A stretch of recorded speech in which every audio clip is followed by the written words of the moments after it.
Okay, alright, looks like we're all good to go here. Just make sure got everything, got our cooler, power supply case, graphics card, CPU, 2 SSDs, kit of RAM and a motherboard.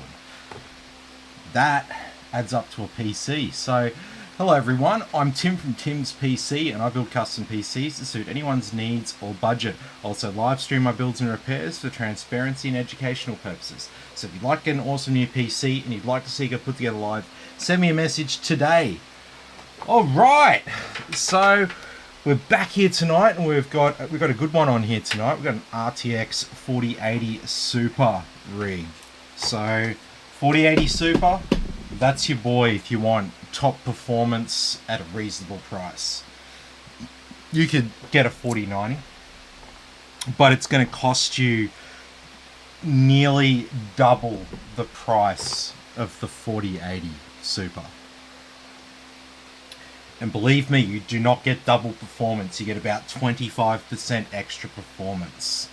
So really, if you're looking at it price to performance wise, even if you are spending, you know, 4 or 5 grand on a rig, this is probably a fairly compelling option. You know, you can spend a bit more and get a pure white card and, you know, an overclocked card from, you know, Asus ROG or something like that.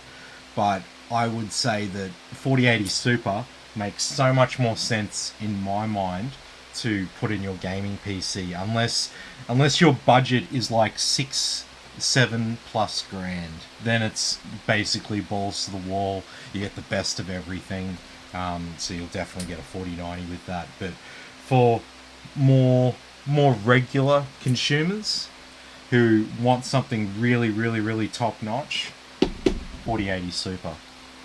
Alright, so we've got a couple of people here already. So we got hang on, let me make this a bit bigger on the other screen there for me, because I'm flying solo here tonight. Alright, so we got Cobes. He said, yeah, let's go. So he's been here while the stream was on pause on the away scene. Mad Warrior's here. Hey Mad Warrior. So, look, I think we should just get stuck right into it. So I'll go through the full specs quickly, and then we'll switch over to our motherboard view and we'll have a look at the motherboard. So we've got a Ryzen 9 7900X 12-core 24-thread CPU. Got a couple of crucial P3 Plus Gen 4 NVMe SSDs. We've got a 2TB and a 4TB. We have a kit of memory, 6000 MHz CL36. It's a Kingston Fury there. We have a MSI B650M Pro A Wi-Fi motherboard.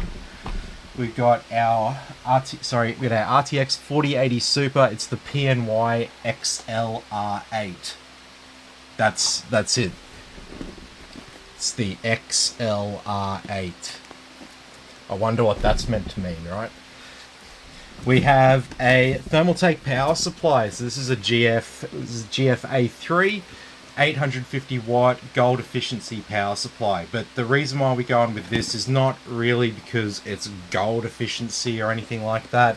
It's ATX3, so it has the 12+4 pin cable to plug into our graphics card, and it has a 10-year warranty. So we can be confident that this unit is top quality regardless of that 80+ rating, because you've probably heard me say a million times, 80+ is not a guide to quality. We have a Deepcool LS720 all-in-one liquid cooler, and we have an ANTEC C3 Constellation case. So, look, let's just get stuck right into it. So I'm going to move over to our board view. So hopefully I'll remember to take it off the board view, because I am on my own here tonight. And I did not train for any of this YouTube shit. Alright? Might be a PC guy, but I am not. I never, ever envisioned myself doing anything like what I'm doing now.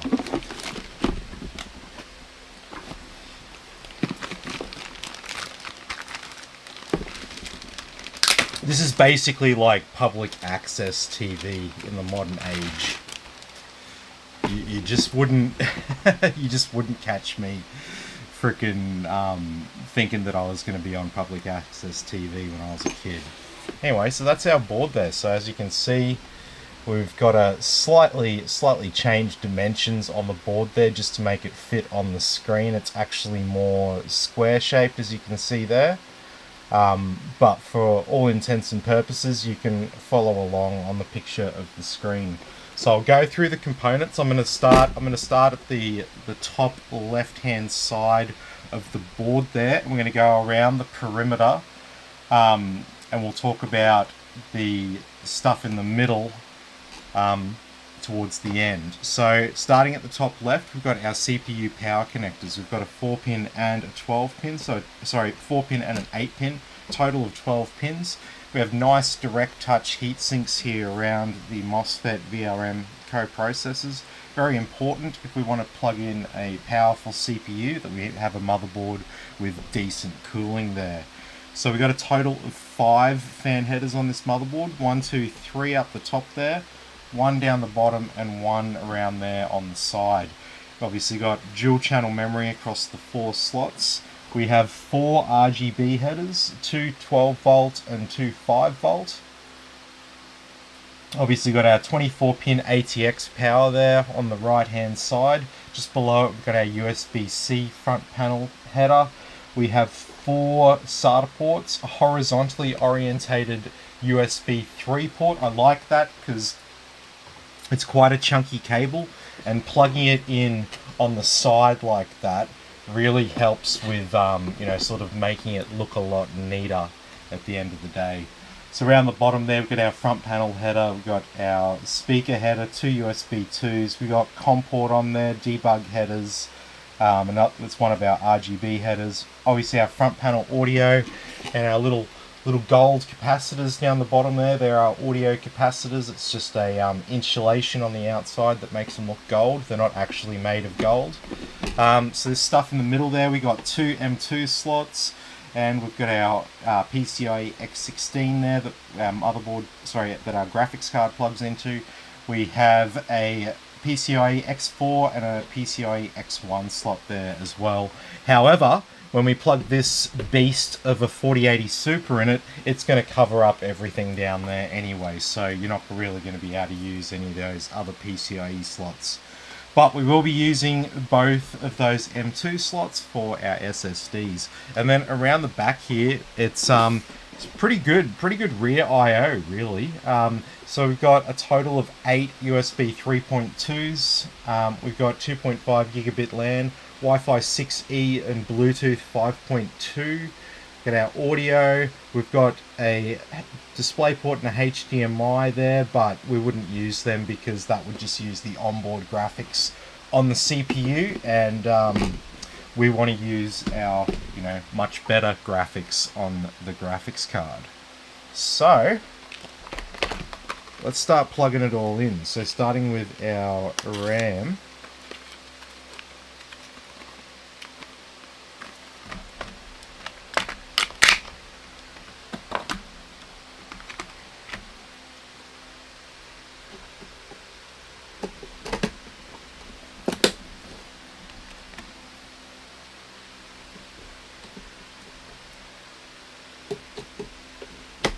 So always press down evenly and you should feel a nice click on both sides. If not, your RAM's not actually plugged in all the way.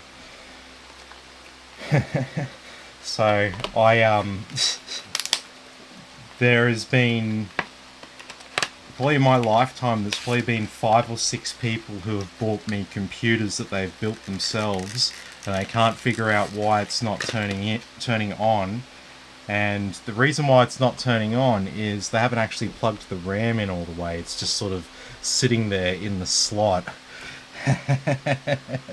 And then you gotta kind of tell them, right? You gotta be like, bro, you didn't plug the RAM in. Yeah, I know. You didn't plug the RAM in. Now I could be a cunt and just take like hundreds of dollars off them just to tell them that, but I'm not going to do. I don't do that. I normally, if I don't do it for free, if it's taking me out of my way and I have to charge them, like if I do a house call or something like that. Yeah. Oh, hang on. That's our 4 terabyte. I want to put our 2 terabyte in the top slot, because that's going to be our boot drive, and that's got our it's got our heatsink on it.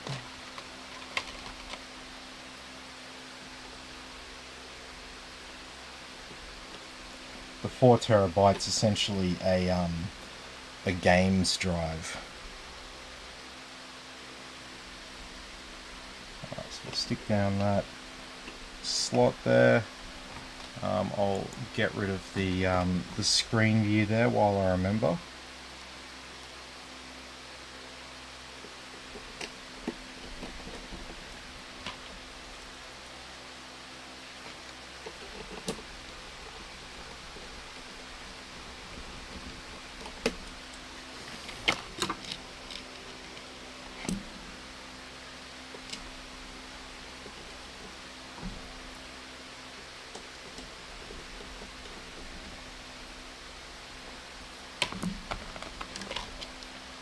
Okay.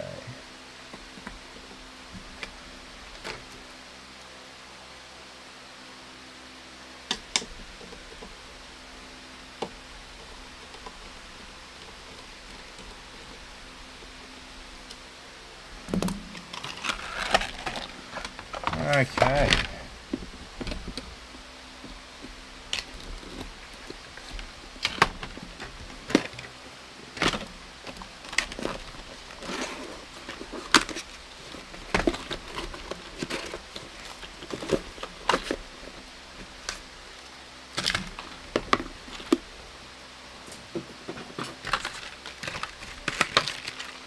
I've almost got PTSD after last week with all the DOAs that we had. Like, what the hell, man?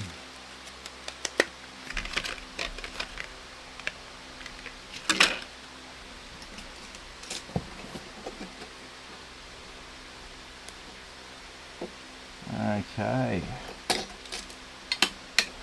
I don't know if anyone's seen this, but the new Ryzen 9800X 3D got released, and there was already a case of it completely overheating, burning the bottom of the CPU and cooking a motherboard.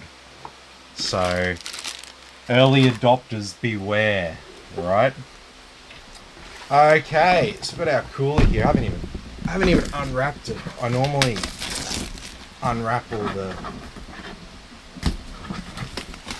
all the stuff before we start.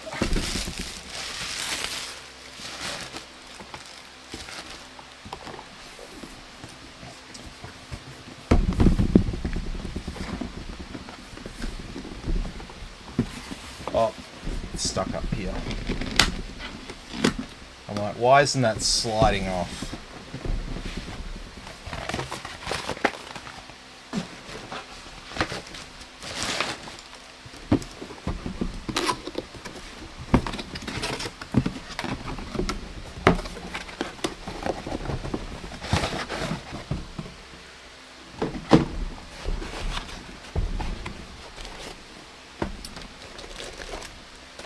Right.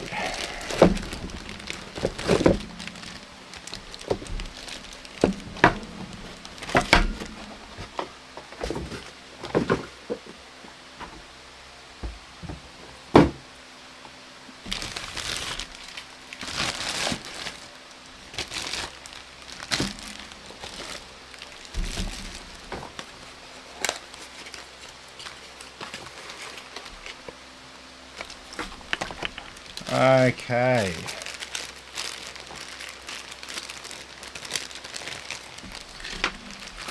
So this cooler here has pre-applied thermal compound on it just before anyone starts to freak out. You haven't put any thermal paste on. Ah, it's cool. I prefer people to call out if they think I've made a mistake.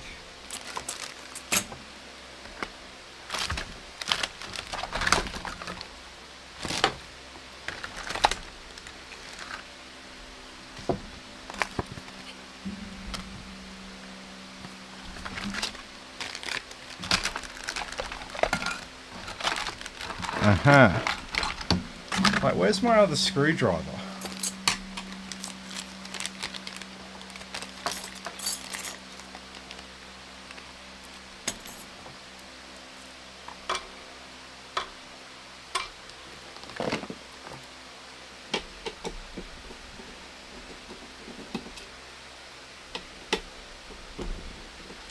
So we're not using the standard mounting brackets like normal.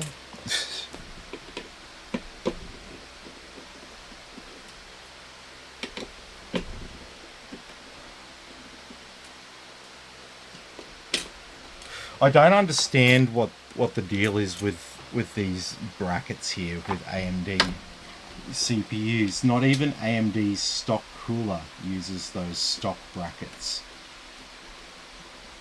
It's so weird, right?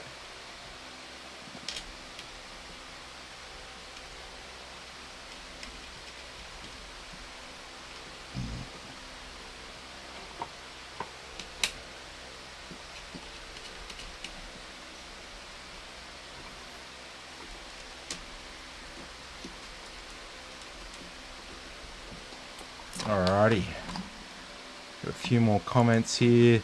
Benji says, thanks again, Timmy. No worries. Cobe said, PC gon' be juiced. Yes. Mark says, what's up, champs? Hey Mark, how you going? Good to have you with us.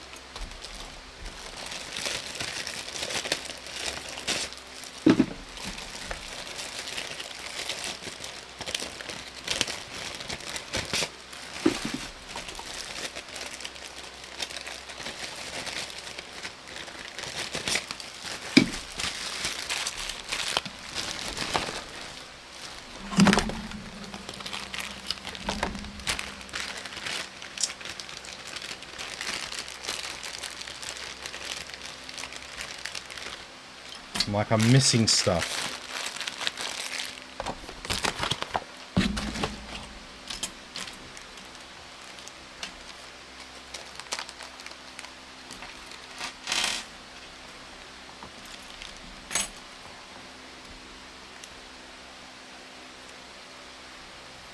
Okay, so you got to be a little bit careful when you put these brackets on, because just like a Corsair cooler,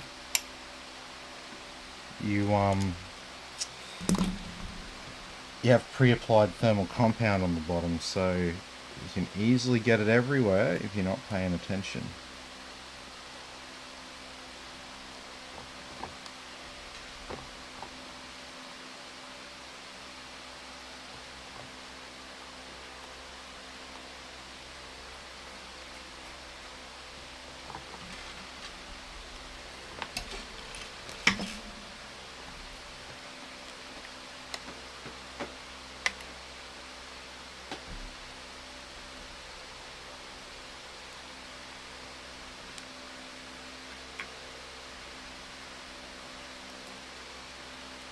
Go.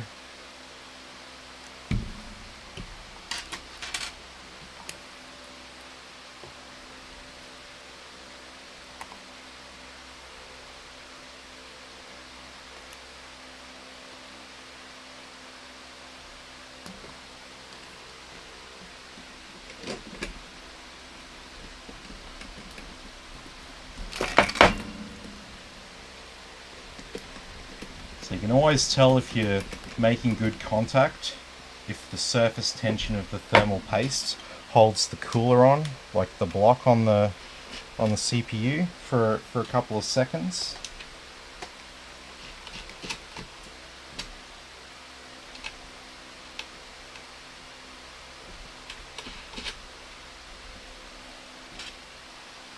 Alright, so just very loosely tighten them with your fingers. Make sure they're roughly the same amount of tightened, and then twist the same amount on each bolt. Don't over tighten them. You don't have to get a torque wrench out or anything, but just make sure that they're tight but not over tight.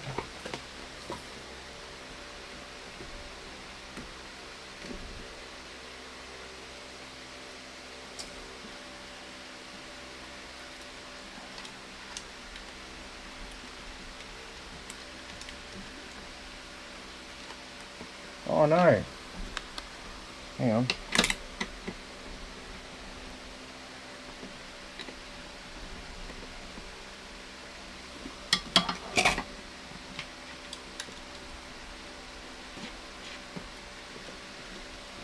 Oh.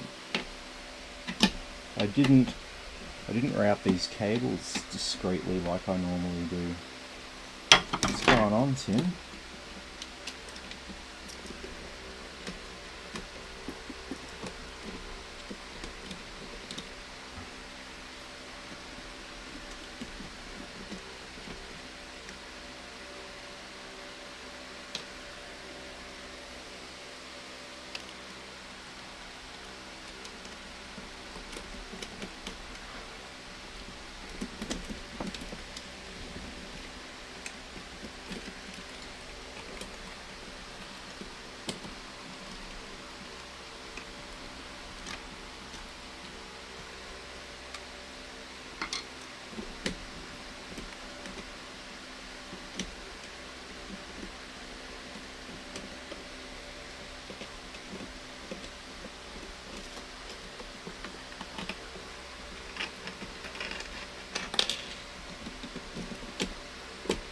Always remember to route your cables discreetly. If not, you're going to have a bad time. Yeah.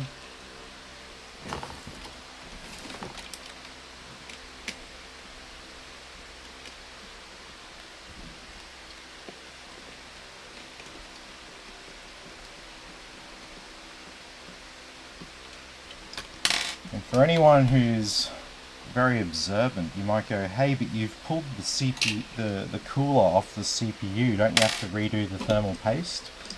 And that is a good observation. However, it's not necessary. So thermal paste has to set first. And because we haven't turned it on, it hasn't heated up and stuff, it hasn't actually set. So we can break it and reseat it like that without much problem.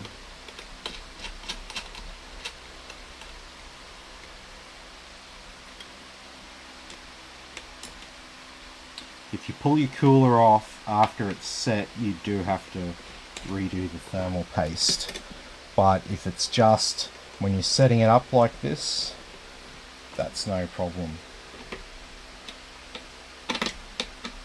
And just be careful when you are routing cables discreetly like this. Make sure that they don't end up in between your CPU and the block, or you will have a bad time.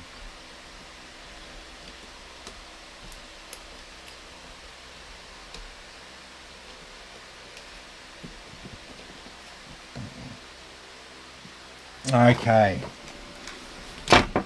And so as you can see there, our cables come out the bottom there and they're routed discreetly up there. You can basically can't even see that there's any cables even plugged into this. So I'll plug in the pump directly into the CPU header. And then I'm just going to just sort of bend that cable around and just stick it there in between the motherboard and the back of that heatsink there. That's not going to cause any problems, and it will keep it out of view. Alright, and then this one here actually connects to our fans. So we've got these daisy chainable fans. It's like they're like the Lian Li fans that slot together. Only they're cheaper because it's just plug a cable into the next one, but it's the same fundamental design, just without the slotting mechanisms that no doubt add cost to the system. Alright, so when this is in the case, it's going to be like this. So what we'll do is make sure that the fan cables are down that end.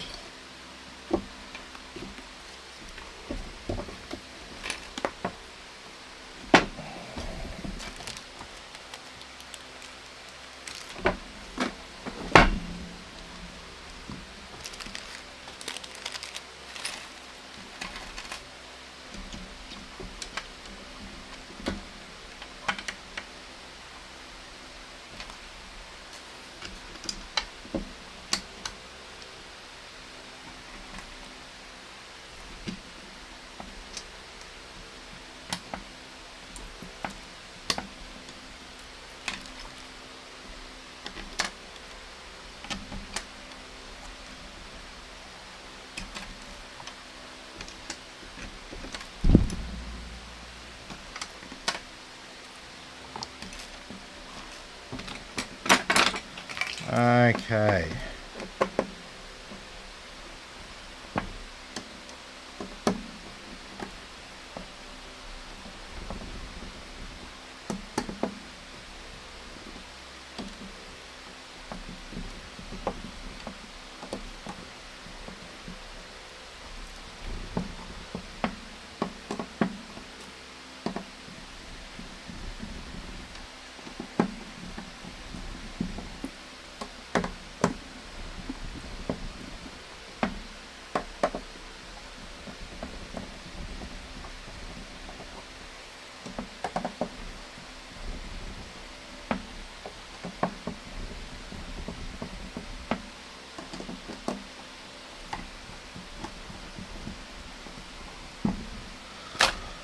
Okay.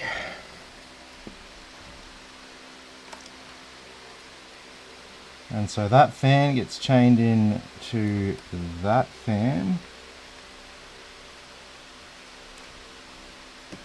Just like that. And that fan goes into that fan just like that. And so basically, one end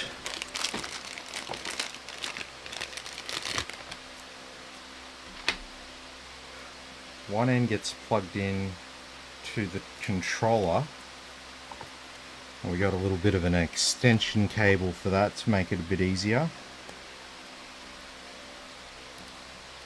But this cable here has to plug into the other fan there, so just be aware of that challenge.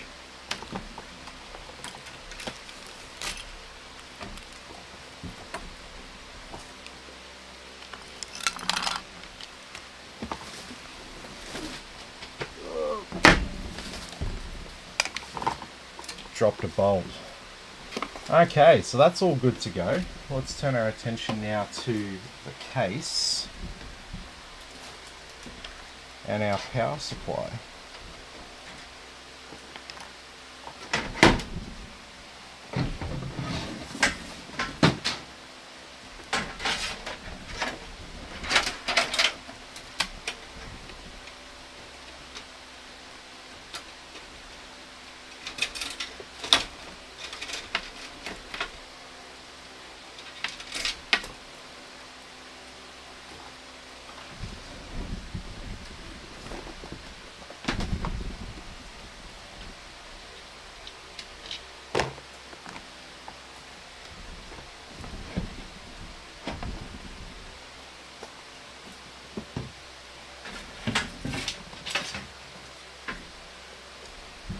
Okay, alright, so see all this? These cables sticking out the side there? That's a bit too untidy for my liking. So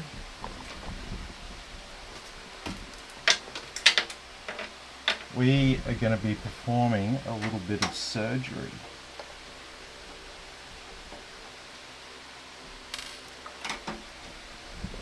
This adds a little bit of time. This is a little bit of a markdown for ANTEC, but I don't really even feel like, you know, giving them too much off, because the rest of the sort of design elements of this case are excellent.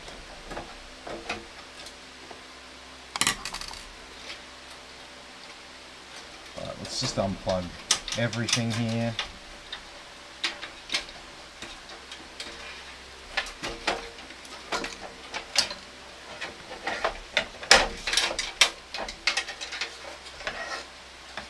Okay, so we want the fan cables to go directly out the back.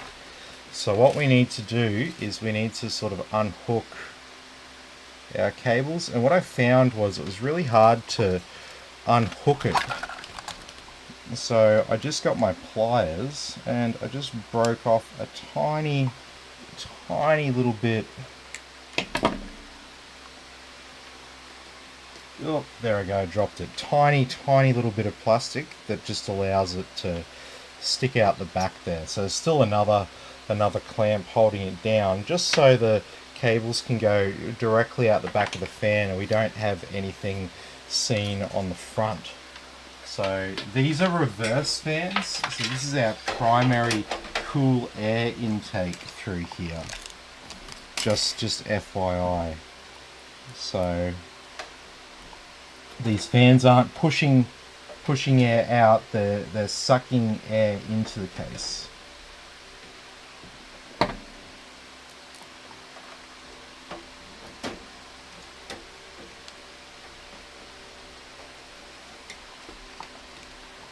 And so yeah, we'll do that for all four, sorry, not all four, all three fans here. The other one at the back's okay. Not much we can do about cables coming out of that.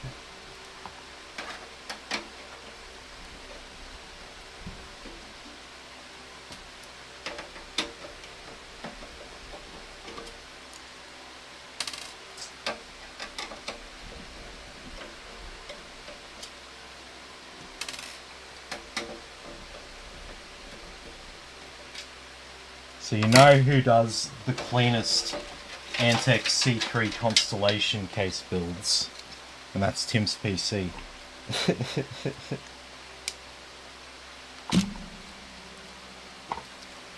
I bet you'll find plenty of videos and stuff of people doing this, but not many people doing what I'm doing right now to make it, you know, super neat.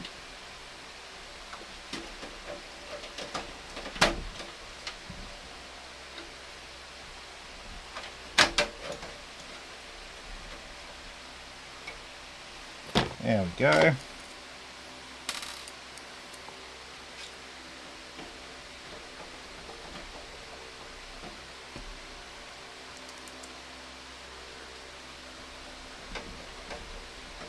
And so this is not for any sort of functionality, it's just because you're going to stare at this and you'll see those cables sticking out there and you won't like it. So thank me later.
Okay.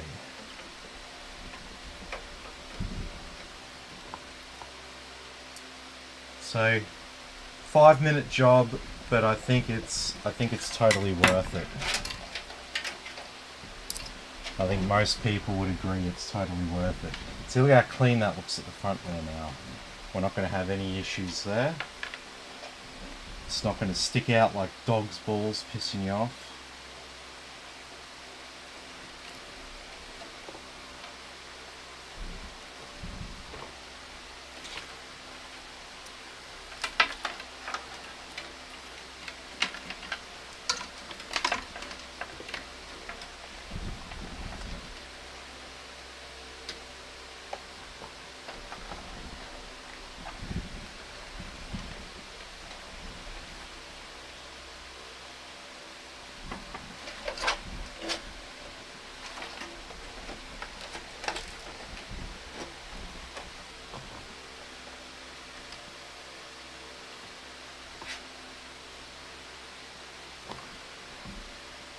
Oh, okay, so if you want to get to the hard drive tray, you got to take screws off the bottom and the whole unit comes out, then you got to get it back in.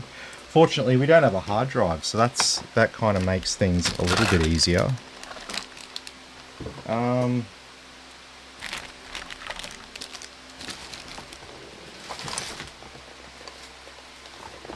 Just a second.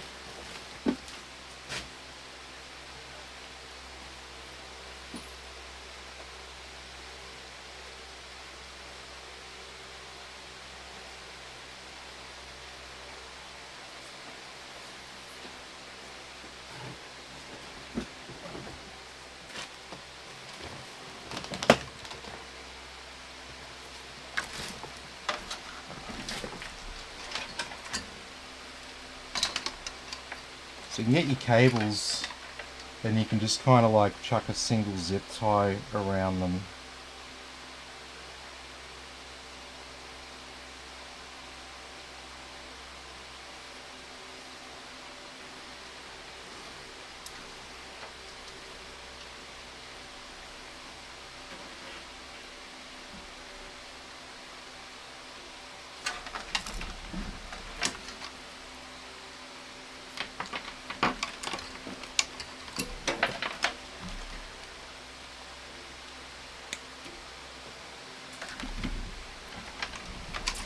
Alright, so that's that group of fans right there.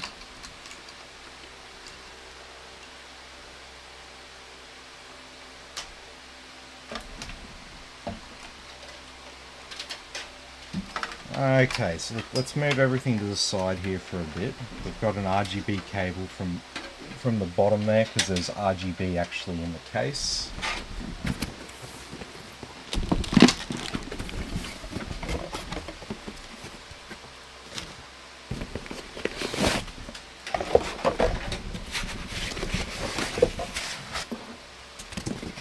Okay.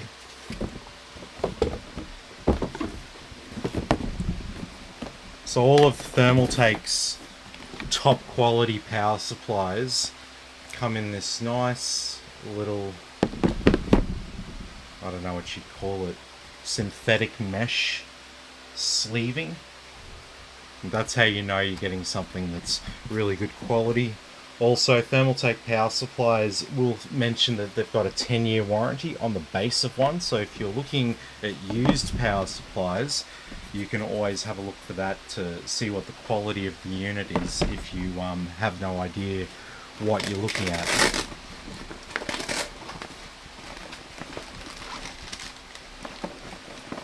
Now, under Australian consumer law, most people have to offer a 12-month warranty on new items. So 12-month warranty, if you see that, that doesn't mean anything. That's literally the legal requirement for them to sell the product. However, if you see 3-year warranty, 5-year warranty, 7-year warranty, or 10-year warranty on your power supply, that's the company is going over and above that price of admission. So just be aware of that. So these 12+4 cables on this power supply are not symmetrical. It's just 12+4 into the power supply and then 12+4 into the graphics card. Just make sure you can hear a bit of a click with them. It's important that our 12+4 pin cables are plugged in correctly. Quite a lot of wattage comes out of them. Next one we definitely need is our motherboard. So 24 pin on one side, and then 20 plus 10 pins on the power supply side.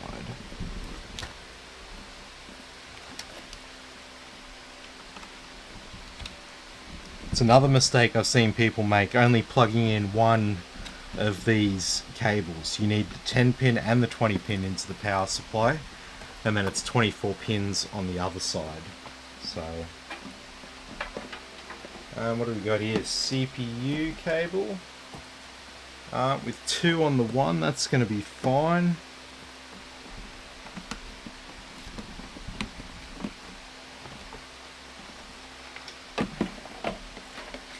And we need a SATA, single SATA.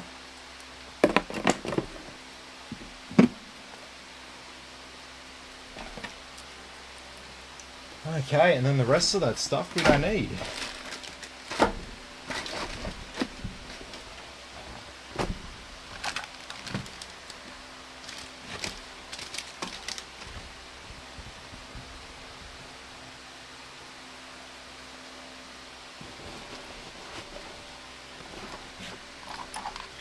Let me just chuck a bit of stuff in here. Stock bracket.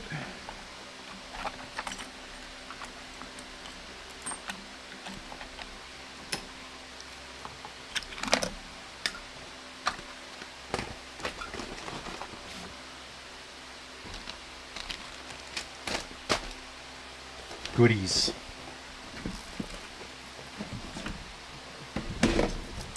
Oh.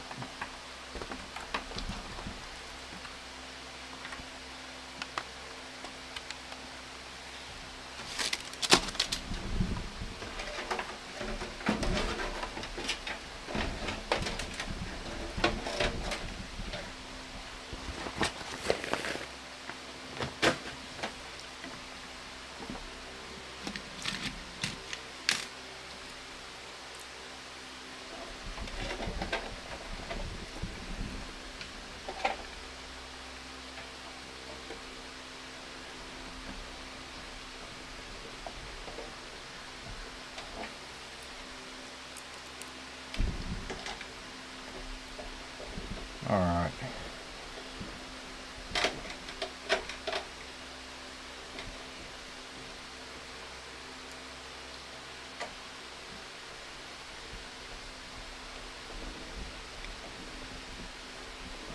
So Thermaltake make all sorts of PC parts, but the one thing that they're famous for is their power supplies. Thermaltake makes some budget power supplies as well, but they make some really top quality high-end power supplies as well. And so they manufacture everything for them. As far as I know, it's all done in-house with Thermaltake, whereas other companies sort of get their capacitors from here and this from there. Whereas Thermaltake, if they don't physically make them all themselves, it's all like made in Japan. It's a Japanese company. And then someone will freaking post a link and be like, no, they make them all in China or something like that. But I'd say whether they're made in China or Japan doesn't matter. The point is, it's Thermaltake. They make high quality power supplies, and it's going to take them, you know, completely dropping the ball for me to forget what they're famous for, if that makes sense.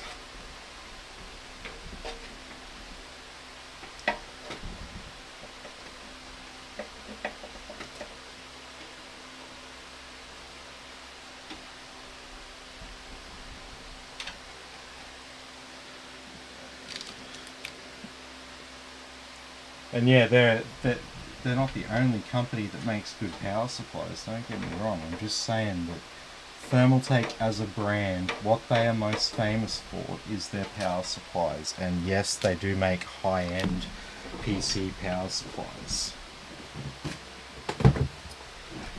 Okay, so we're ready to chuck our board in the case.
Hold up, it's going to be a bit tight.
Okay.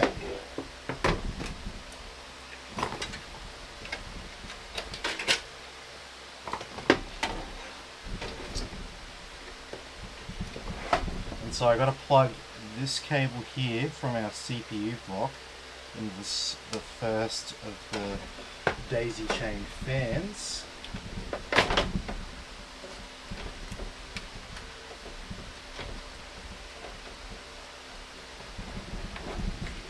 Good.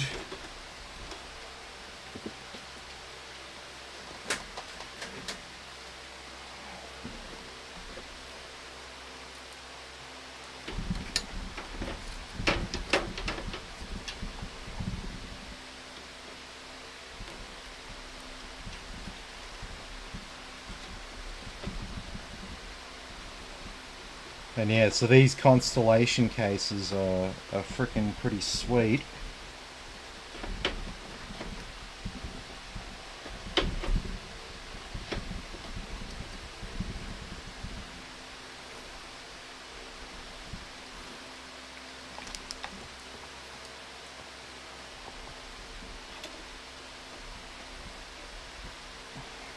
This is a C3 Constellation. There's also check out the C9 Constellation. It's like a full-size Leon Lee ripoff. This is the Leon Lee style case that's just had, you know, elements of that put into it. This is a smaller case. It's not so chunky. It's not so heavy, but it still looks fucking sick when it's done.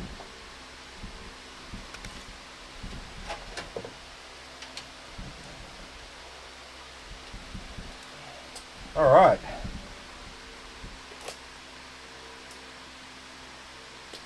Oop. Come on that.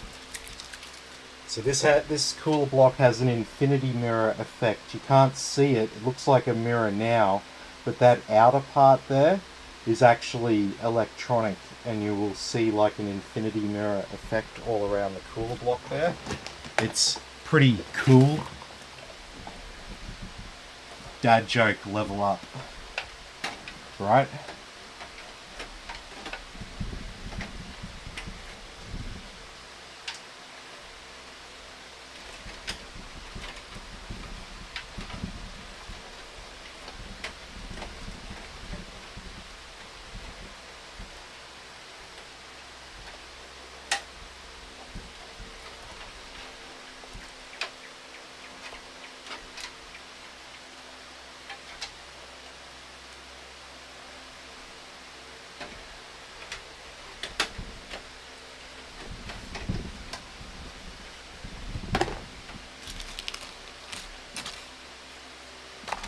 Here we are.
Okay, so what we'll do is we'll chuck our groupings into different groups. So our cooler plus the 3 fans, so 4 of them will be plugged onto one channel, and then the other 4 case fans will be plugged into a different channel, so we can have some independent lighting effects instead of it all just being on the same program.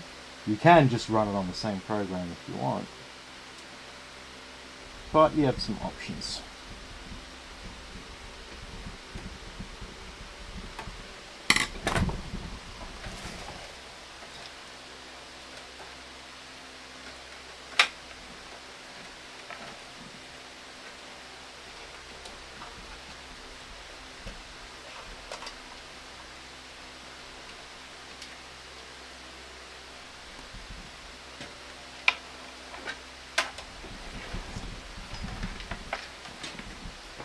Okay, so alright.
So these are all PWM, which is nice.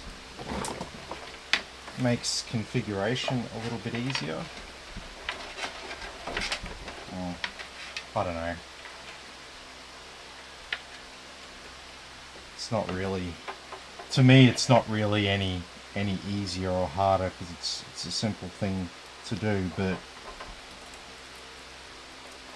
I know for other people they would consider it to be easy.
Alright, so apparently this is the hardest part of building a PC, I've been told.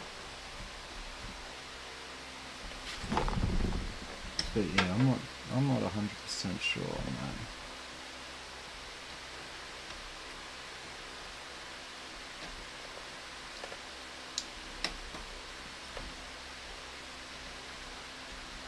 It's because people don't know how to read the circuit diagram properly on the board, and then they get confused as to where things, what header things are meant to be plugged onto.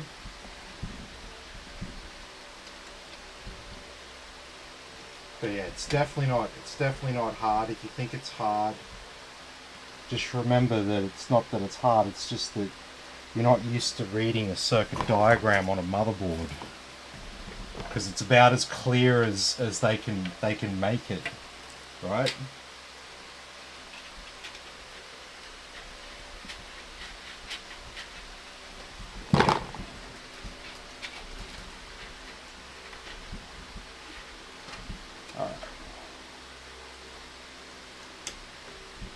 Oh, no. Like that.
Okay, so we are pretty much done now.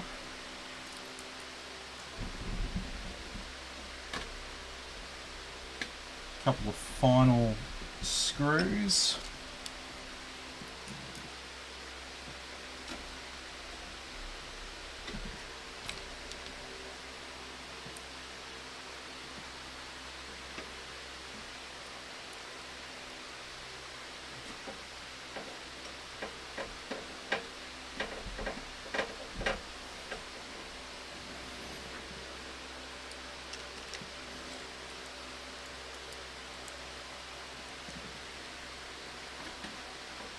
And so yes, it will be a little bit breezy when it first turns on, but that's because all of our fans are PWM.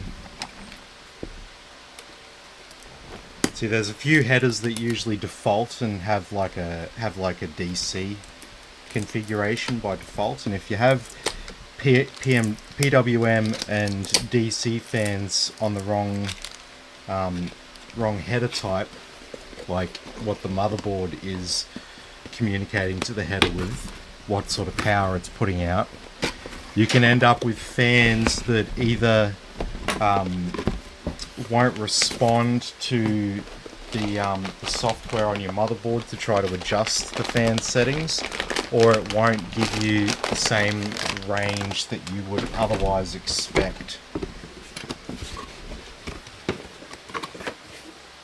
So that can lead to fans that, you know, just sort of run on basically high the whole time, and you know, you can't really do anything about it, because when you try and adjust the fan speed, it doesn't let you adjust the fan speed, stuff like that. Sometimes it's as simple as adjusting those settings.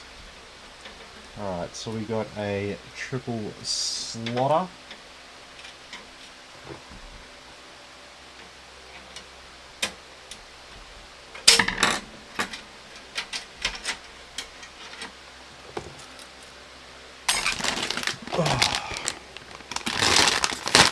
These things are ridiculous. Oh.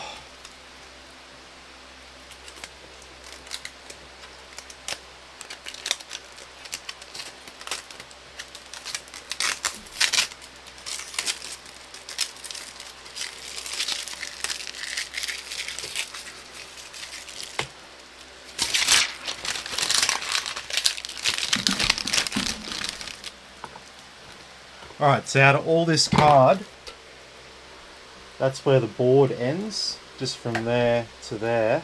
That's just all extra cooling, and yeah, it's pretty much all cooler.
Okay.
Okay. So now we got to see whether it actually works.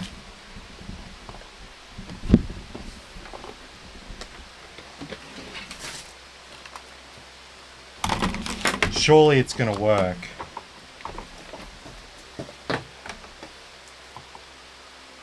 Can you imagine if it didn't work?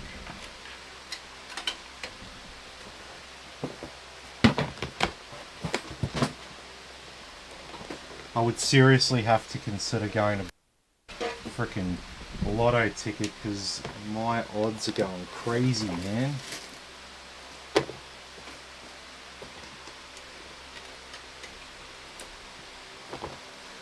Okay. Holy shit. Holy shit. What has happened there? Fuck. Holy shit. One of our fans started smoking. Holy shit.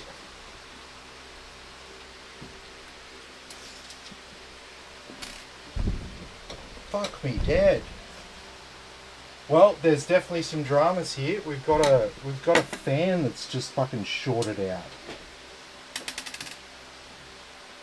What the fuck?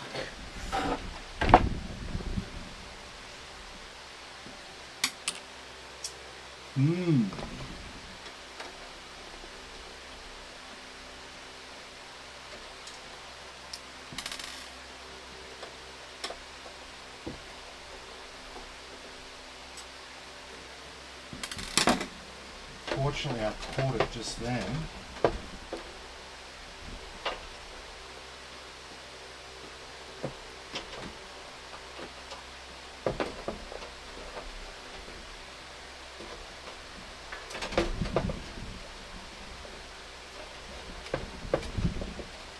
Holy shit. Okay.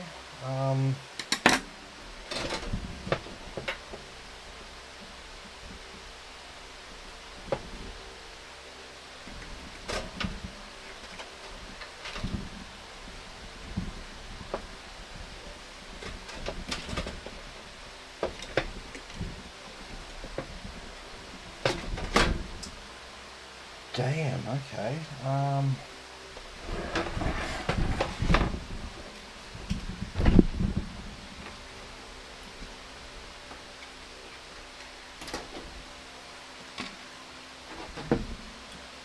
I look over it, I'm like, nah, hell no.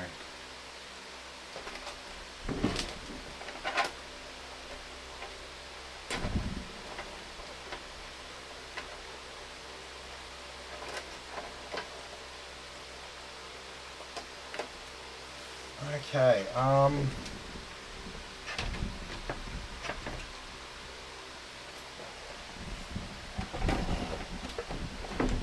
alright, so now we've got something to look at. What happened here? So I'm pretty sure the cooler's going to be fine.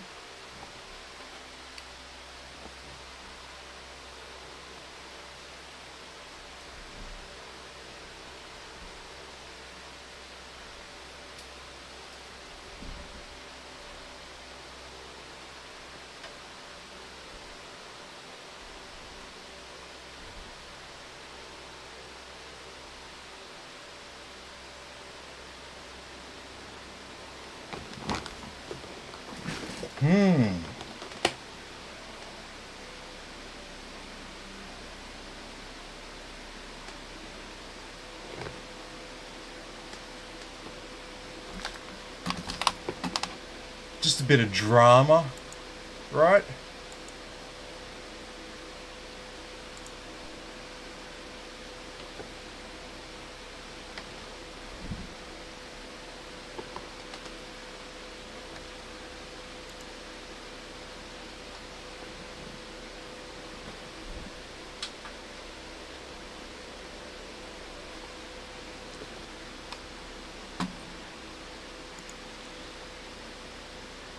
Yeah.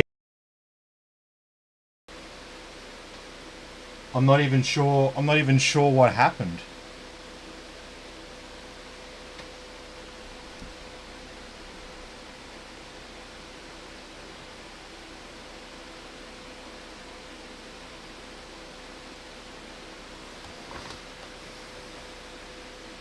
Yeah, okay, so our pump's still working, that's all fine.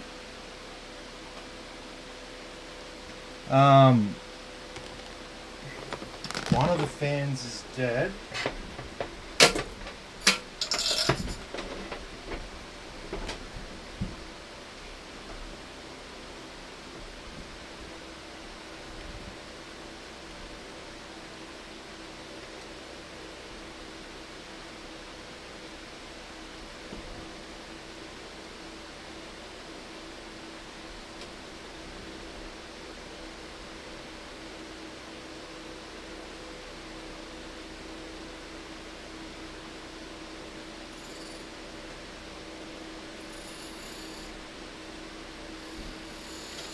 Oh, okay, so it must have been...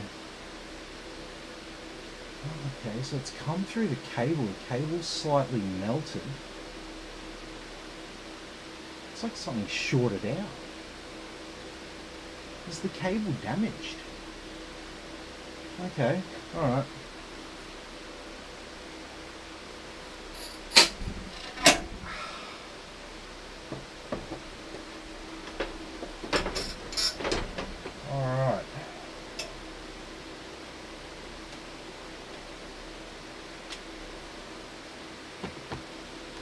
Alright, well look, our fans are definitely spinning.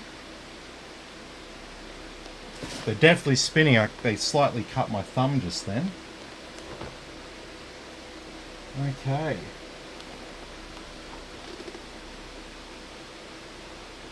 So it's the RGB cable from the block. However, the pump is still working and the LED indicator is still on. Okay, so no smoke came from the block. I need like a multimeter and fuck around and see if I can work this out off camera, I think. But look, we're gonna move forward with it because I have no reason to think that that what happened there has had any effect on the rest of it. It's a localized issue. So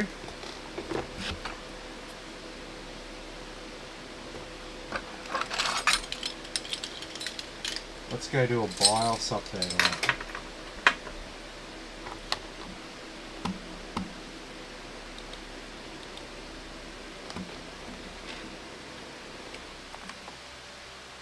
Yeah, interesting.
It could have been a damaged cable because nothing was pinched.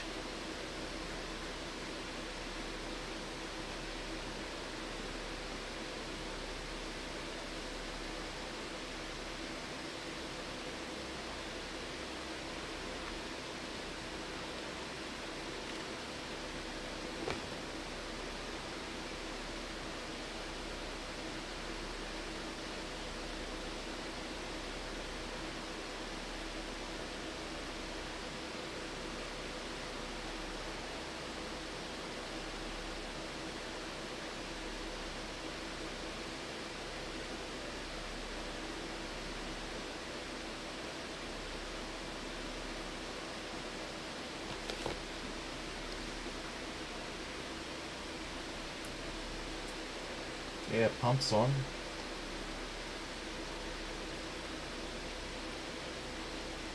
Very strange.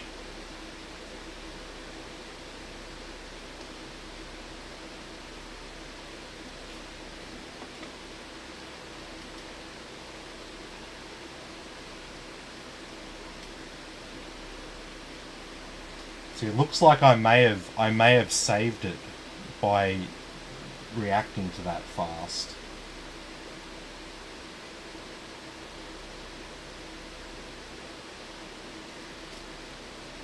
Could have been a lot worse.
So I'm gonna leave it like that. I'm not gonna screw the radiator back on just yet, and I'm not gonna do the stress test tonight because I want to get in there and do a bit more investigation to see exactly what went on, and just to determine that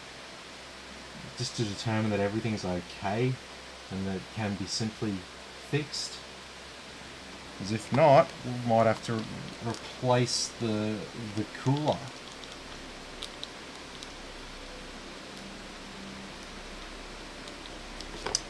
But yes, like I said, could have been way worse. Sometimes shorts like that, especially 5-volt related shorts, oh hang on.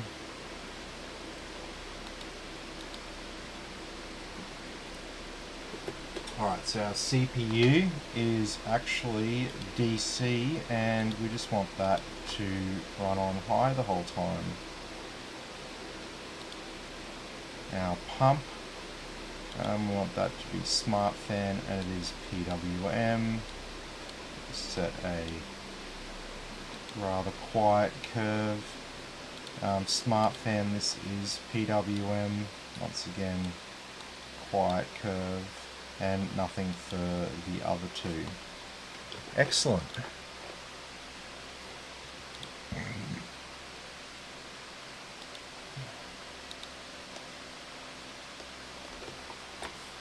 Okay, what do you think about that? It's pretty freaking insane.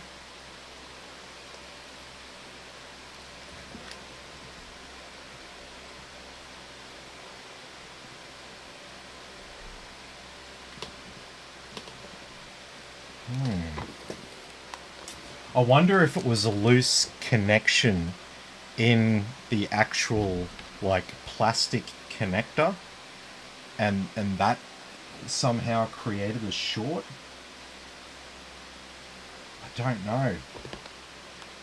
Like I said, it was a loose cable. It wasn't pinched or anything like that. I've seen it, you know, you pinch a fan cable really hard between metal, you can sort of break the coating on it.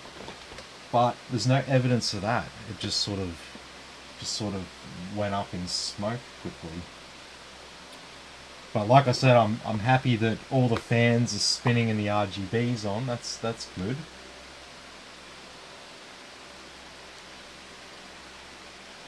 But the rest of it,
okay. Yes, the smoke was freaking pretty gnarly, wasn't it? Anyway, we'll work through it like we always do.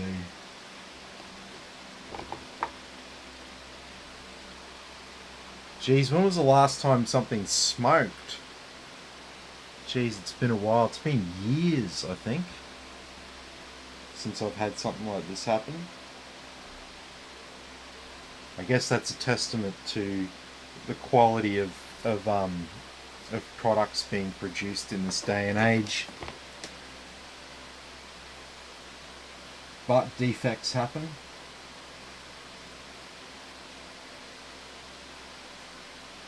And hopefully I've caught it before any significant damage has happened. And I'm hoping if I just replace that cable, everything will be all happy.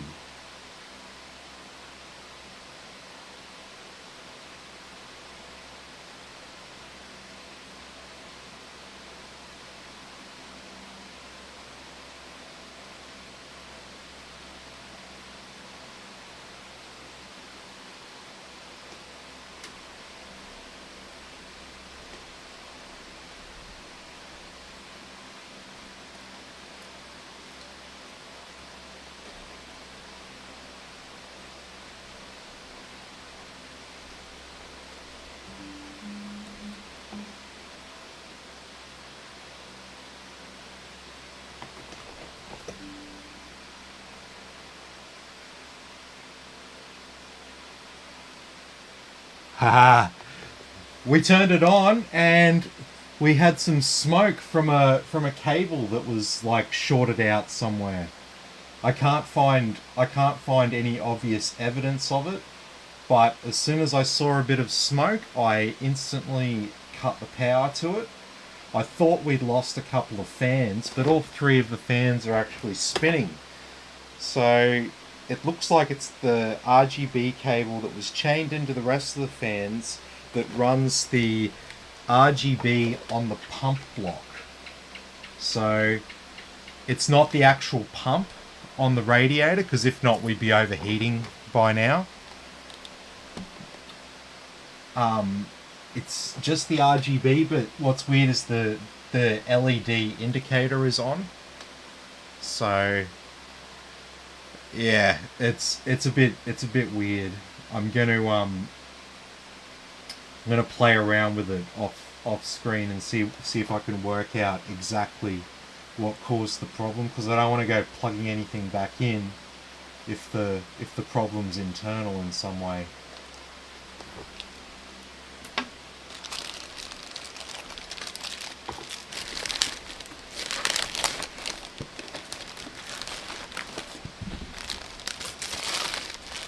When was the last bad thing? I think it was...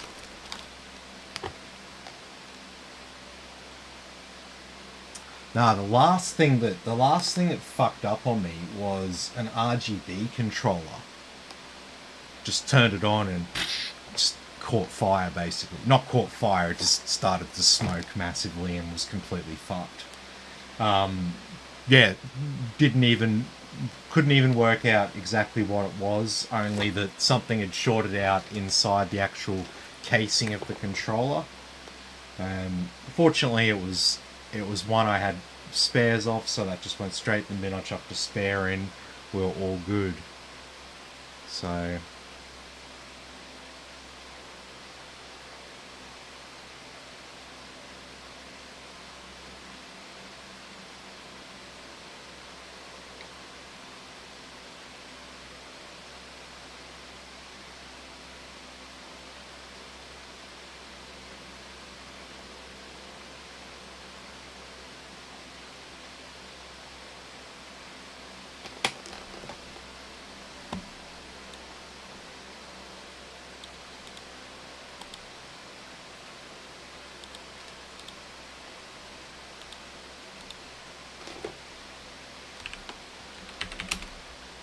oh.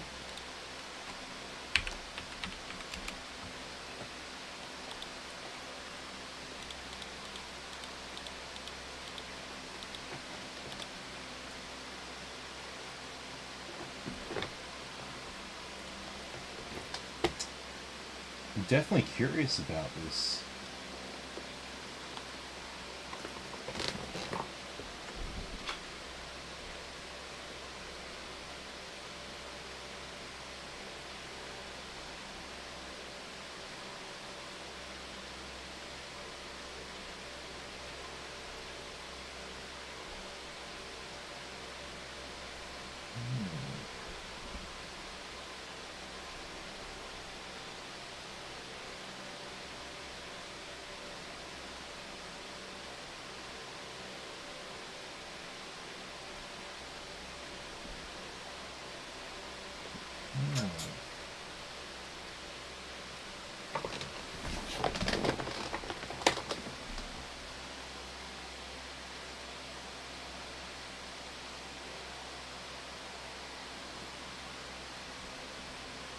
The connector itself doesn't seem like it was melted, so I don't think it's from the connector itself that caused that.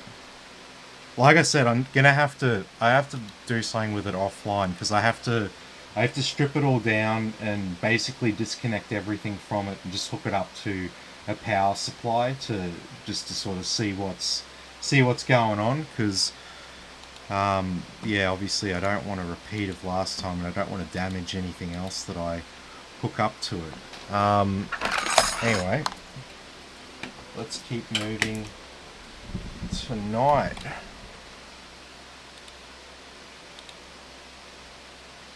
Where are we?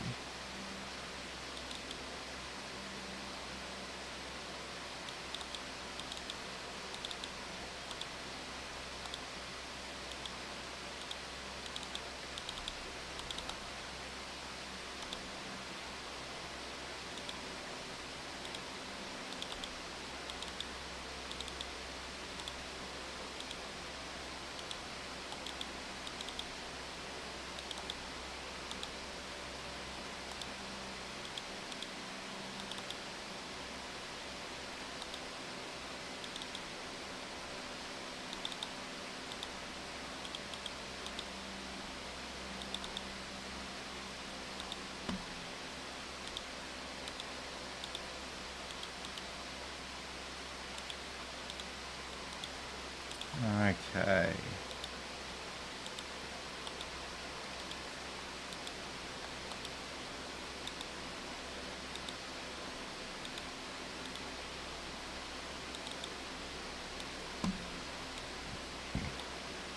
So we'll get everything set up as normal. We'll run our gaming benchmarks as normal. Basically everything, but I'm not going to bother with the stress test, because if I do have to swap out the cooler, I'm going to have to re-stress test it anyway. So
alright, there's our graphics card drivers.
Apparently my S key is a little bit stuck. Alrighty, there's our drives.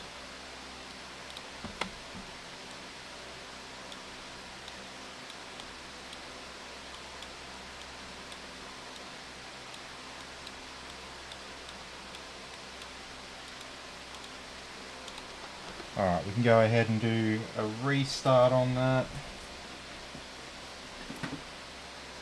We can plug in our LAN cable.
Oh, where's my drive?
get everything all set up like I normally do, and then yeah, we can go and run the gaming benchmarks, and that's where we'll leave it. And then tomorrow I'm going to have to do a bit of investigating.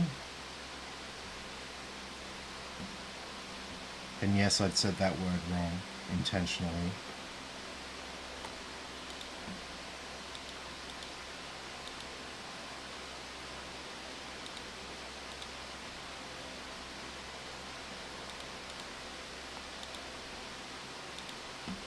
All this crap.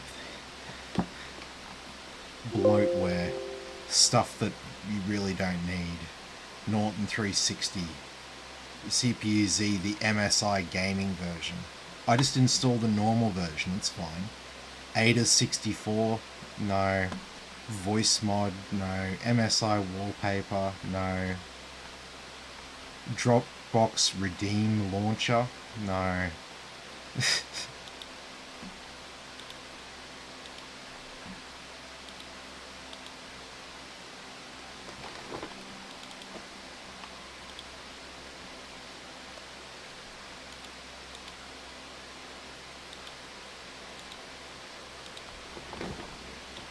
Alright,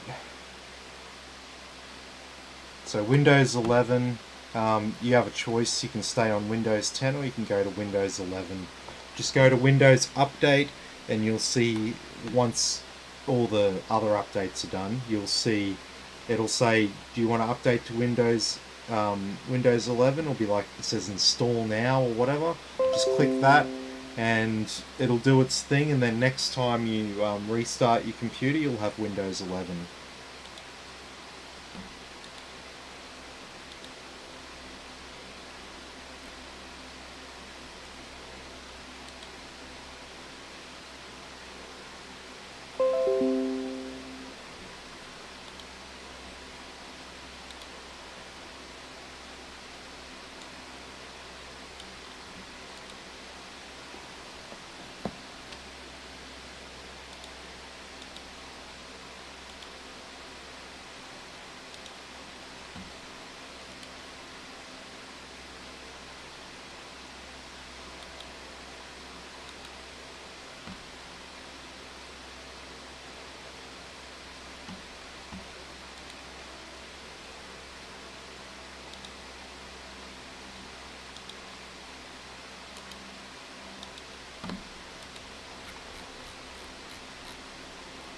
I can't remember what time zone this PC is going to. I'm just going to select my own time zone for now.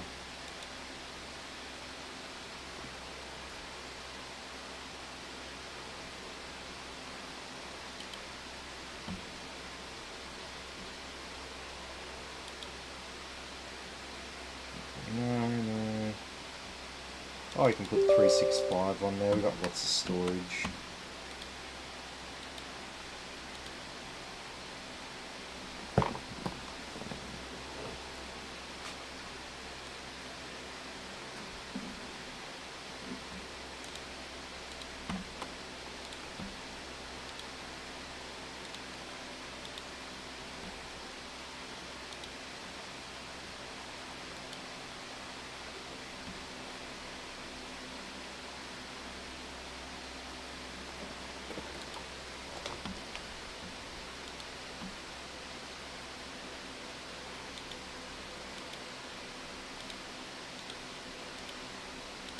Alright, set up MSI Afterburner and Riva Tuner. Oh no, just leave it off.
Okay, everything's looking pretty good.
Yep, all of our lighting is addressable.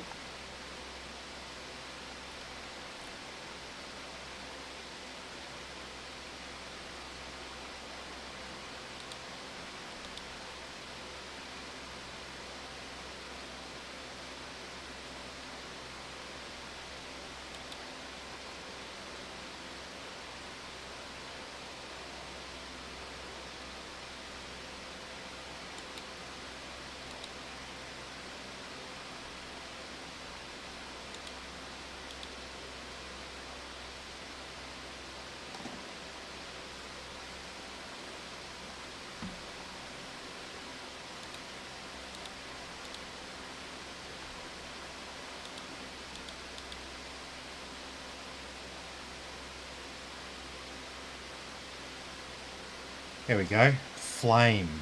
I think that's an appropriate setting for tonight, right?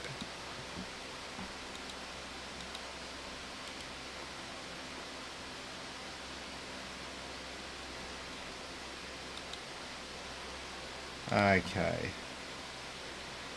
Well, let's run some of the gaming benchmarks now. Heaven, high, no anti-aliasing.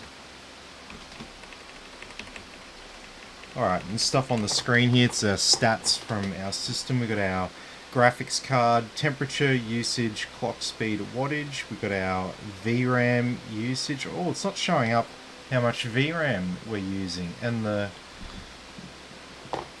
megahertz there. That's not quite right. So I'm not sure what's going on there. Actually, it's all. Oh, I know what's happened. It's showing the wrong device.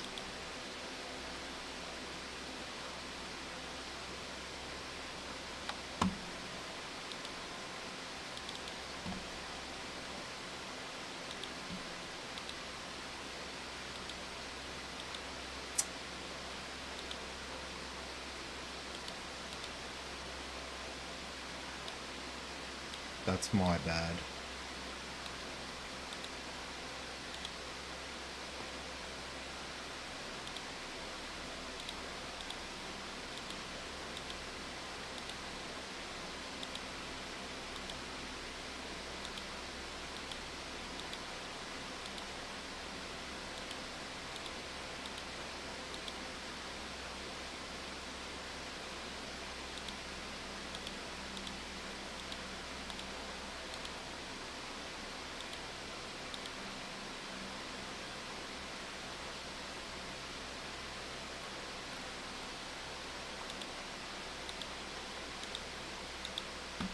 Alright, let's try this again. Alright, that's even better. Top here, GPU 2, that's our graphics card. Temperature, usage, clock speed, wattage. MEM 2 in green, that's our VRAM, usage and clock speed. Got our CPU, temperature, usage, clock speed, wattage. Got our RAM utilization, and this number there below RAM, that's how many frames per second it's currently running at.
Okay, so that was heaven there on high with no anti-aliasing. Next one we run is called Valley. It's more demanding, and we're also going to run it on higher settings as well.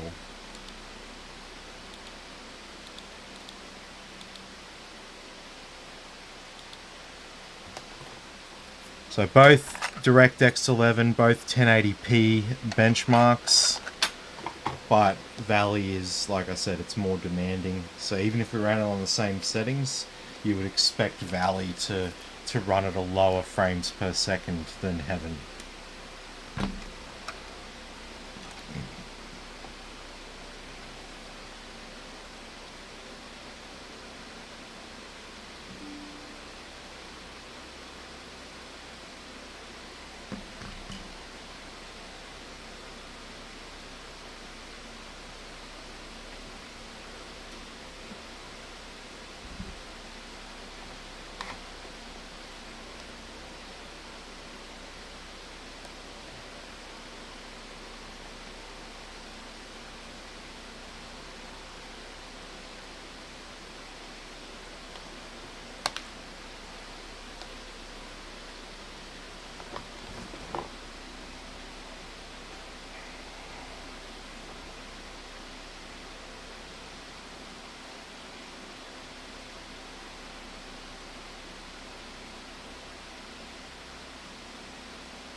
Oh, I'm tired.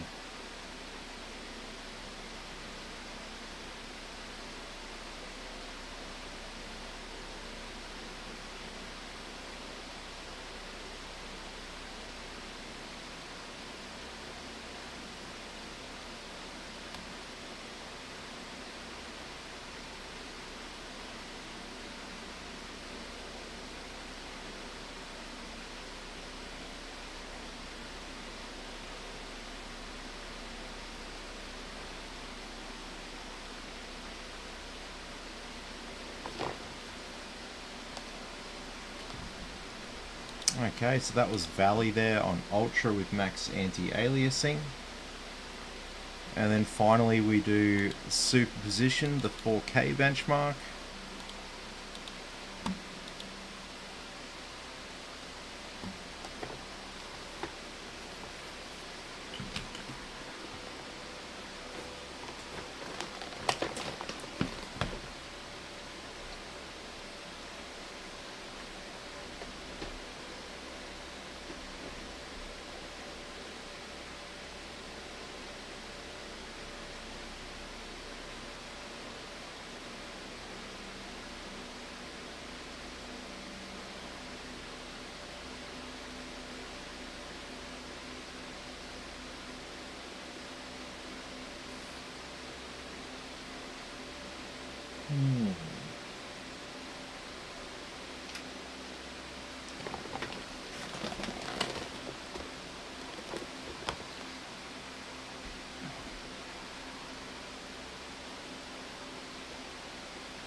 Okay, so that was superposition there.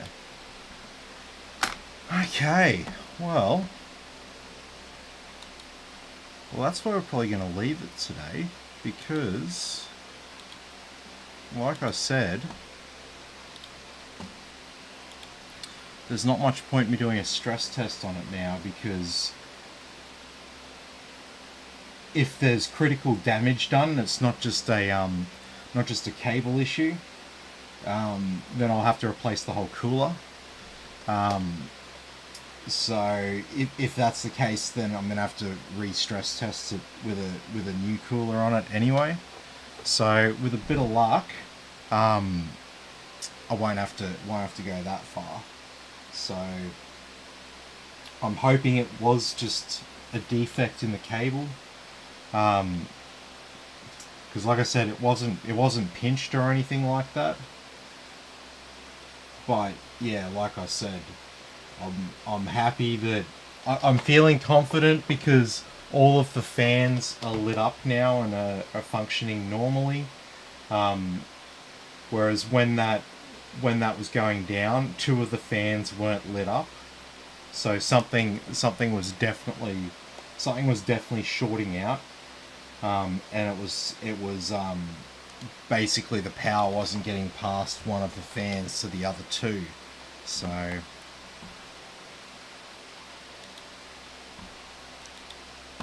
go ahead and install that. But yeah, pretty much. Well, yeah, that'll be pretty much it. So look, if anyone's got any other final questions for me before I sign off, now is your chance to speak. Do you like the flame setting I've put on the RGB, at least on the fans anyway? I thought the flame setting was an appropriate one for tonight. But yeah, from here I'll pull it all apart, like disconnect all the power, and then I'll hook it up to a power supply, and then I'll get the multimeter out and I'll see what I can work out, and then if I can just do a bit of cable surgery, then we can just fix it like that. If it's a more fundamental problem, then we might have to get a new cooler. So happy days. Alrighty, got a few people in the comment. Oh, good stream. Yeah, I guess it was a good stream. Not what I'd call a good build, because now I've got follow-up work to do. It's not very efficient, is it? Oh well. That's why I do this, so you don't have to build the PC and then have this crap go on. Because yeah. The problem with things like that, very hard to get warranties on them, because they'll just try to palm you off and tell you that you don't know what you're doing and all that. It's easier for me to do a warranty than it is for you to do a warranty, basically.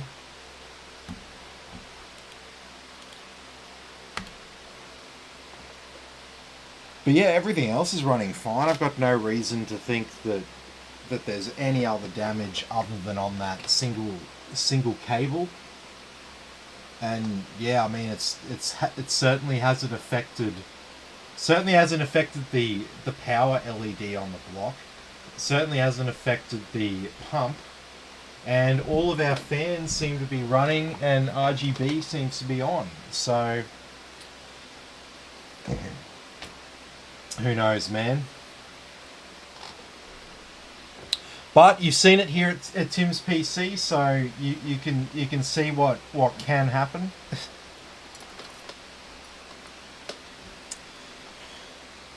All right.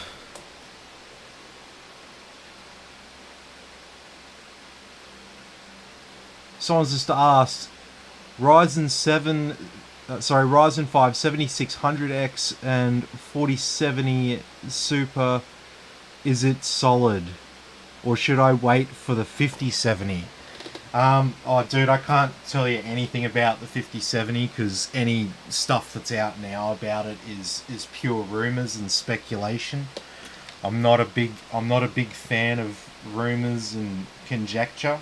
I like to wait until there's solid stuff released about it.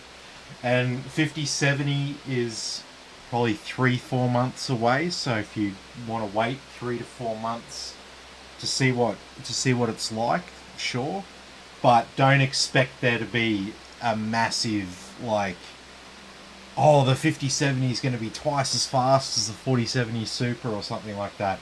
I don't think there's any reason to think that. If it is that much faster, it's going to be priced that much higher as well.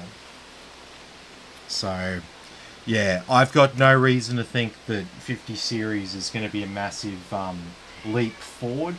From what I understand, it is primarily a revision of 40 series. So I believe Nvidia has put most of their effort into AI, not so much gaming. But that could change. They might step it up a bit with the 60 series, maybe. Who knows? But like I said, it's all conjecture at this point. But from what I understand, 50 series isn't going to be a massive step up on the 40 series. Certainly not from a price perspective. So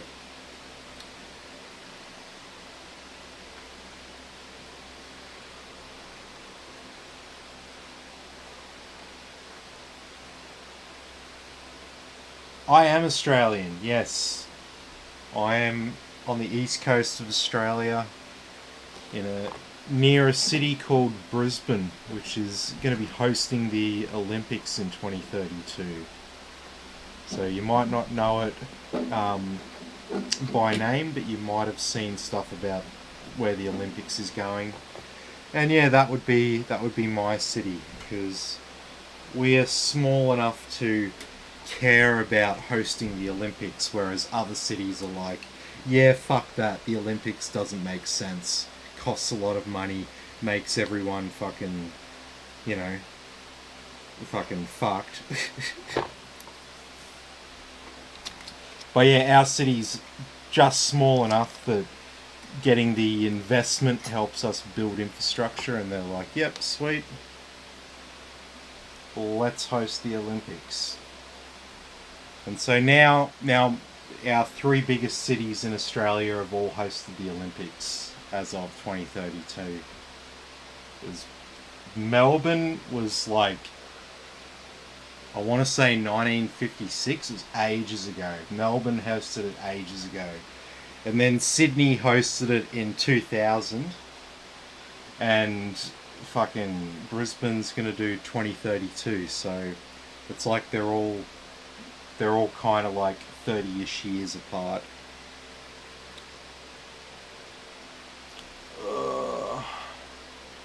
But yes,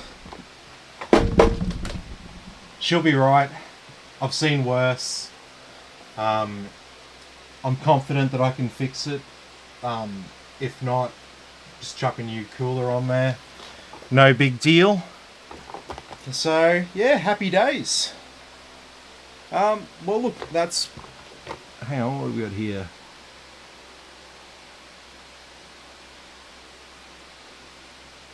Is life there really that good? Australia is like top 10 in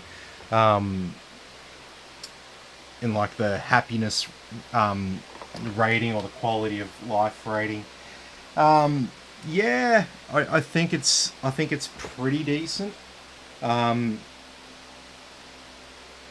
Those lists are a little bit freaking, yeah.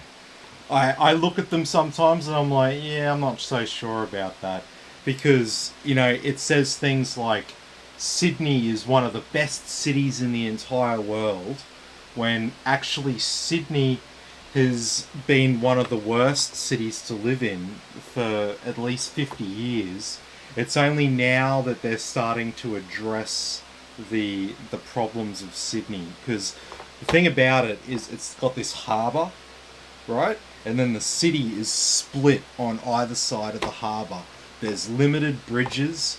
They've only just opened a metro, like an underground railway. They've only just done that. It's 2024.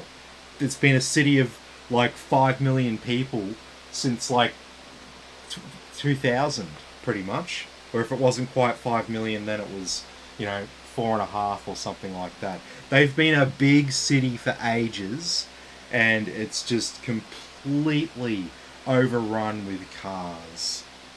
And they've got freeways in tunnels. Yeah, they've spent billions on freeways in tunnels and everything to keep people in their cars. And only now are they realizing, hey, we need to build a metro, you know, like London or New York, Paris, Tokyo, or any of these other big fucking cities. So, stuff to see about that, it makes me scratch my head. But the rest of Australia, yeah, I'd say it's pretty good quality of life. Or at least I would say it's got quality of life in line with pretty much the average through the European Union. You know, we are basically just another ex-European colony. We are no different to Canada, USA, New Zealand, or any other country that is formerly a European colony. Yeah, like I said, you know, people come to Australia, and Americans in particular, they've got no idea half the time. They think that, you know, I went to America when I was a kid, and I went to the theme parks and shit, and I went off in the theme parks, riding on rides, making random friends, and there were these American kids who started talking to me and stuff like that, and they found out I was from Australia, and they were like, oh, we don't know anything about this. They're like, we've seen the guy on the movie with the knife, and I'm like, oh yeah, these guys know absolutely nothing. And I'm like, in Australia we don't ride bikes to school, we ride kangaroos to school. Yeah, we chain them up outside the school, and then, you know, ride them home in the afternoon. And they fucking believed me. They fucking believed me. And I thought it was hilarious. I could barely, like, contain myself. But I'm like, I've got to keep a straight face. I've got to keep the bullshit going. And, yeah, they believed me. But in actual fact, going to America, they had all the same shit that we have in Australia. They just had faster internet earlier than us. They would have had a bigger mobile phone network earlier than us. But, you know, at the end of the day, we're all Western countries. You know, Australia is an unofficial member of NATO and stuff like that. We share a common ancestry with everyone in Europe, and basically, yeah, you can expect the same sort of quality of life here as what you would in Spain or Portugal or France, Germany, UK, etc. Yeah. What else have we got here? JS said, but Brisbane gets a metro, which was changed to a bus with wheels. But bigger buses. Yeah, mate, don't get me fucking started on the Brisbane quote-unquote metro. An absolute fucking waste of taxpayers' money. It's a monument to half-arsedness. Or should that be a monument to half-arsery? Yeah, I like that better. A monument to half-arsery. You know? In Germany, they have a word for what the Brisbane Metro is. They put the Brisbane Metro into the same category that they put a monorail, or basically anything like that. The word they use, it's a great word. They use the word gadget barn to describe what the Brisbane Metro is. And basically, translated directly into English, it means gadget train. And basically, what that means is any kind of thing that sort of resembles a train, but is built in such a way that people think it looks all futuristic and stuff, but then fundamentally it performs worse than an actual train. Monorail is a great example of that. Monorails are much worse than trains in almost every metric. I mean, The Simpsons covered monorails, and, you know, there's other things that are the same as monorails in the world. And unfortunately, the Brisbane Metro is it's a gadget barn, unfortunately. So my city has pissed away fucking money on a gadget barn. You know, it's pretty fucking sad. Basically, we could have used that money on actually building a proper metro. But hey, who cares about metros when we could build buses with multiple sections, with rubber tires, and we'll call it a metro.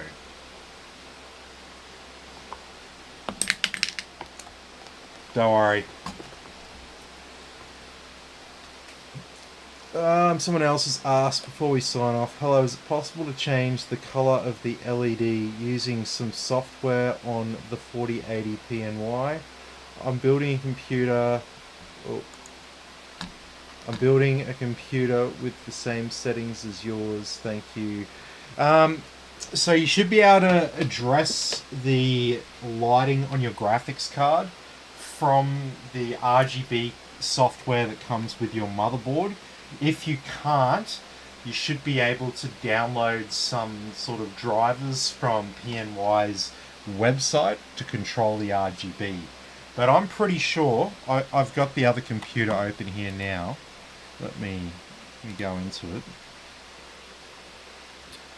I'm pretty sure you'll have no problems with Mystic Light. Where are we?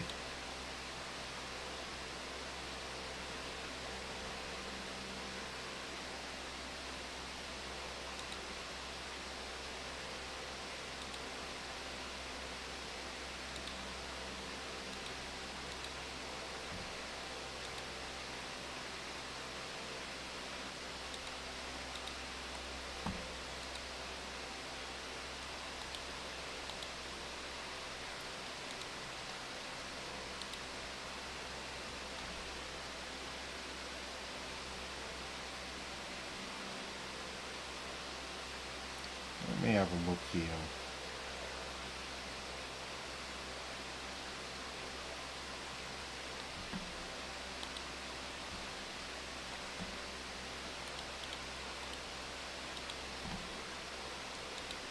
Sorry, don't mind me. I'm on the other system here.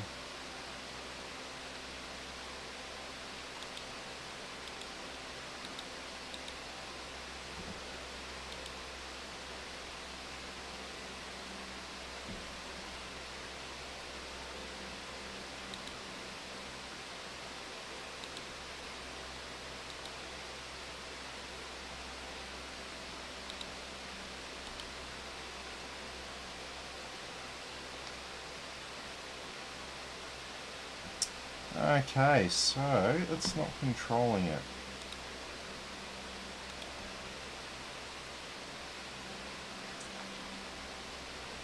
Alright, let me share the screen again and I'll try and address that really quickly.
Okay.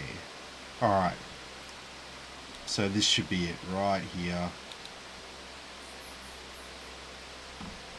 Let's just make sure.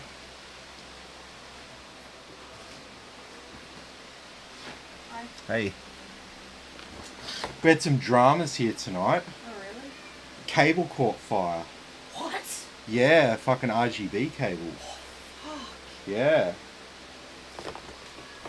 Jesus Christ. Everything's fine.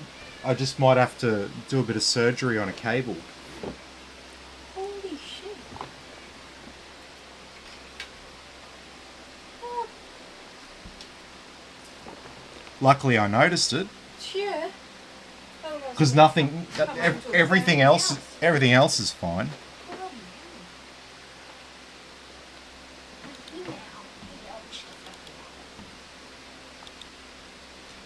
Ah yes, I do have this app on the SSD. Someone just asked me if I had the had RGB controls.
I don't know why static's not working for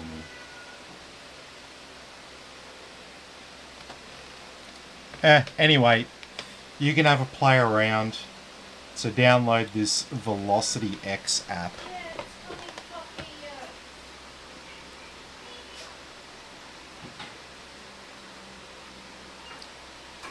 Dr. Damon Mars. Hey man, how you going? It's been a while. But yeah, this is the end of the night now, so yeah, download this app to control your RGB. Pretty simple. Okay, well look, thanks everyone for watching. Be sure to like and subscribe to the channel, and I'll catch you all in the next video.